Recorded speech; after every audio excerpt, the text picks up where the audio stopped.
Early history. Arkwright is situated on a beautiful stretch of the Patuxent River in the northeastern corner of Coventry and extends into Cranston and Scituate.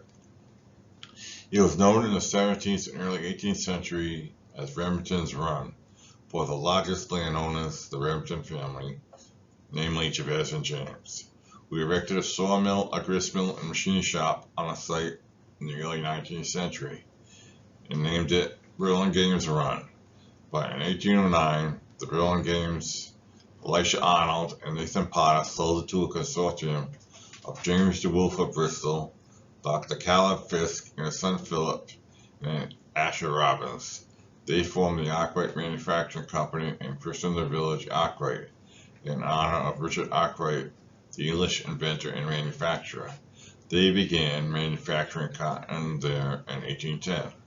The first mill was built of wood and burnt down in 1814. By 1814, DeWolf had bought out all the partners and became the sole owner of the Arkwright Company.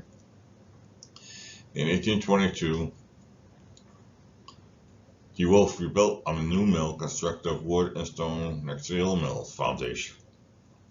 The original mill buildings have not survived, but mill house in Dayton, Minnesota survives opposite the mill. In 1883, the company was sold and then incorporated as the Arkwright Interlaken Company. A dye house and bleach rebuilt at this time comprised what was until recently the oldest manufactory of cotton book cloth in the United States. All these buildings have been altered and changed in the early 20th century.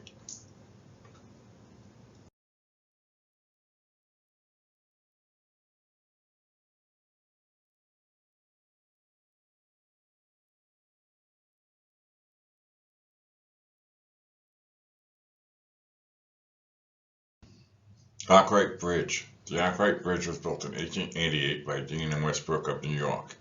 It is a 125-foot single-span Pratt two-truss bridge. The bridge used Phoenix columns for support.